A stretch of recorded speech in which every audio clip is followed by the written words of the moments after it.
नमस्कार, छायाज रेसिपीजमध्ये आज आपण मुगाच्या डाळीपासून खूप मस्त हलका फुलका असा नाश्ता बनवतोय आणि याबरोबरच वेगळी अशी टोमॅटोची चटणीसुद्धा बनवणार आहोत। चला तर लगेच बनवायला सुरुवात करूया। इथे मी अर्धा कप मुगाची डाळ घेतली आणि एक मोठा चमचा यामध्ये साबुदाणा घालायचा आहे। आता हे 2 ते 3 वेळा स्वच्छ धुवून घ्यायचे आहे।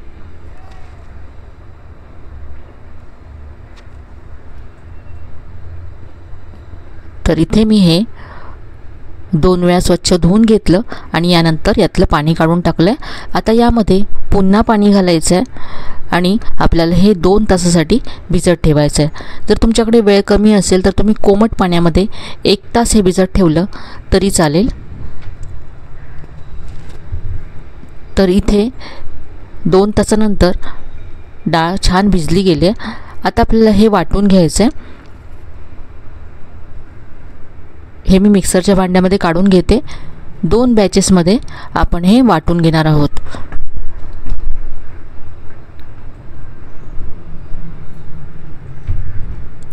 हे वाटताना आपल्याला यामध्ये पाव कप दही घालायचं आहे। जर तुम्ही वाटीने मोजत असाल तर तुम्ही अर्धी वाटी मुगाची डाळ घ्या, एक मोठा चमचा साबुदाणा घ्या आणि पाव वाटी दही तुम्हाला त्यामध्ये घालायचं आहे। तर इथे मी आता अर्धी डाळ काढून घेतली।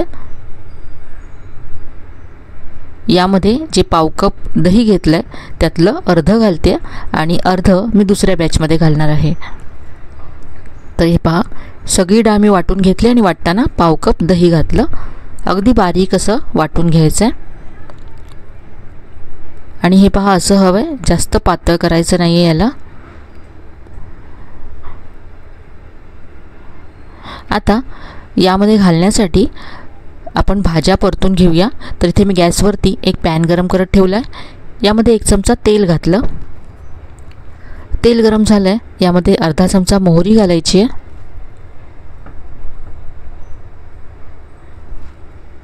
यानंतर इथे मी बारीक चिरलेला कढीपत्ता घालते।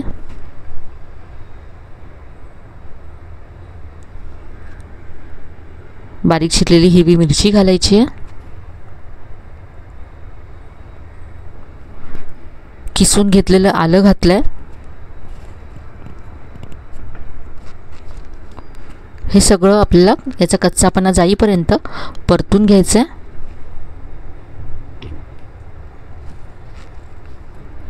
इथे मी अर्धा चमचा उडदाची डाळ घातली आणि अर्धा चमचा इथे चण्याची डाळ घातली।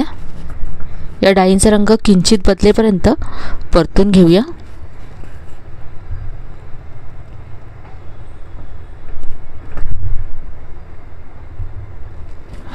डाळींचा रंग बदलला आहे। आता यामध्ये चिमूटभर हिंग घालायचं आहे।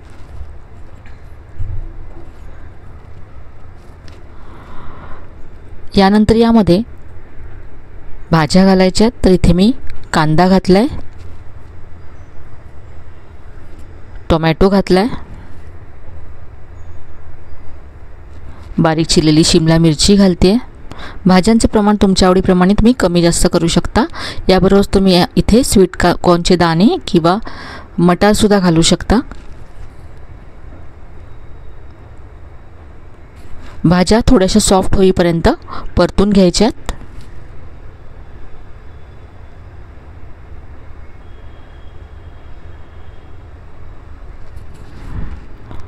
भाज्या इथे सॉफ्ट झाल्यात।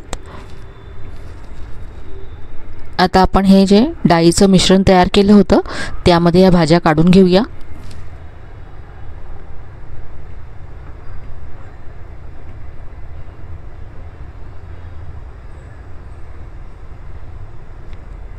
इथे मी चवीप्रमाणे मीठ घालते यामध्ये। आता हे सगळं आपण छान मिक्स करूया। इथे मी बारीक चिरलेली कोथिंबीर सुद्धा घातली आहे।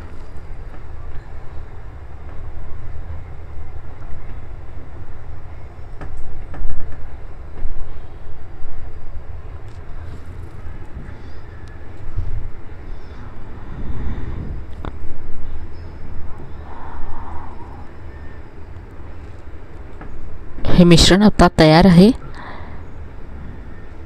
तर यापासून आपण इडली बनवणार आहोत। तर इडली वाफवण्यासाठी इथे मी गॅसवरती कढईमध्ये पाणी गरम करत ठेवते।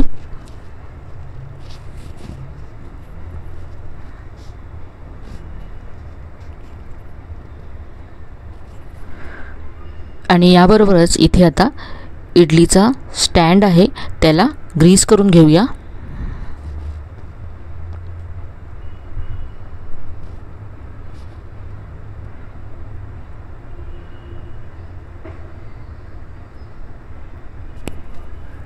इथे मी आता दोन्ही स्टँड ग्रीस करून ठेवलेत। आता इथे जे आपण मिश्रण तयार करून ठेवले त्यामध्ये बेकिंग सोडा घालायचा आहे। तर इथे मी पाव चमचा बेकिंग सोडा घातला आहे, याऐवजी तुम्ही अर्धा चमचा इनो फ्रूट सॉल्टसुद्धा घालू शकता। इथे बेकिंग सोड्यावरती मी अर्धा चमचा लिंबाचा रस घातला, मिक्स करून घेऊया। खूप मस्त हलक्या फुलक्या अशा इडल्या तयार होतात याने। तर हे मी व्यवस्थित असं मिक्स करून घेतलं, अगदी हलकं पीठ असं तयार झालंय। आपण यामध्ये जी फोडणी घातली त्यामुळे या इडलीला खूप मस्त चव येते। इथे जे इडलीचं भांडं आहे त्यामध्ये आपण पीठ काढून घेऊया। दोन्ही भांडी मी इथे भरून घेतलेत। आता हा इडलीचा स्टँड आपण कढईमध्ये ठेवूया आणि इडली वाफवून घेऊया। 8 ते 10 मिनिटं झाकण ठेवून ही इडली वाफवून घ्यायची। इडली वाफून तयार होते तोपर्यंत आपण चटणी तयार करूया। तर इथे मी एक पॅन गॅसवरती गरम करत ठेवला आहे, यामध्ये 1 चमचा तेल घालायचं आहे। तेल गरम झालं आहे, यामध्ये अर्धा चमचा मोहरी घातली, पाव चमचा जिरं घातलं,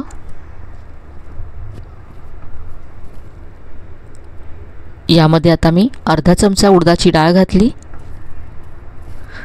चिमूटभर हिंग घालायचं आहे, 1 लाल मिरची घातली, यामध्ये बारीक चिरलेला कढीपत्ता घातला, आलं घालायचं थोडंसं, लसूण घालते 3 ते 4 पाकळ्या। तेलावरती सगळं एकत्र परतून घेऊया।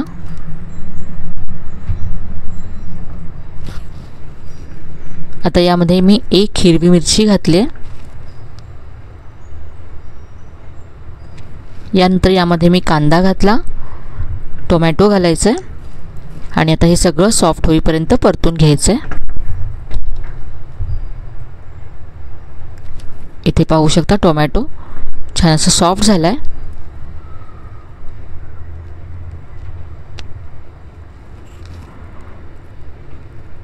यामध्ये मी थोडीशी चिंच घालते।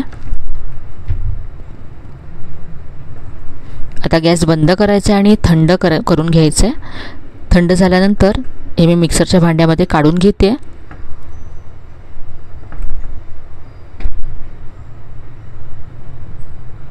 यामध्ये चवीप्रमाणे मीठ घालायचं आहे आणि पाणी घालून ही चटणी वाटून घ्यायची आहे। तर इथे पहा चटणी तयार आहे। खूप मस्त चटपटीत अशी ही टोमॅटो आणि कांद्याची चटणी इडली बरोबर खूप छान लागते।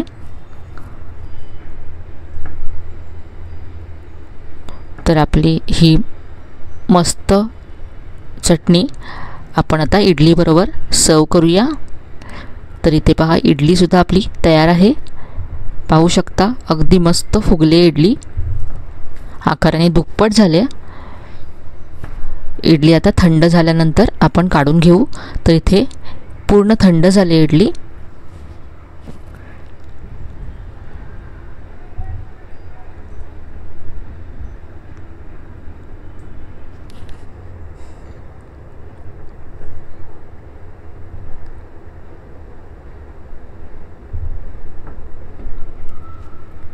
अगदी हलकी फुलकी आणि जाळीदार अशी इडली तयार झाली आहे।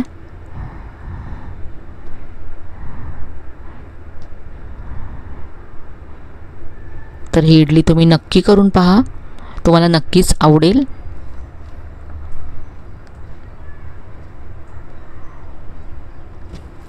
आजची ही रेसिपी तुम्हाला कशी वाटली कमेंटमध्ये नक्की कळवा. रेसिपी आवडली असेल तर व्हिडिओला लाईक करा, शेअर करा. चॅनलला अजून सबस्क्राईब केलं नसेल तर नक्की सबस्क्राईब करा. चला तर मग पुन्हा भेटूया अशाच छान छान आणि नवीन नवीन रेसिपीसह. तोपर्यंत धन्यवाद.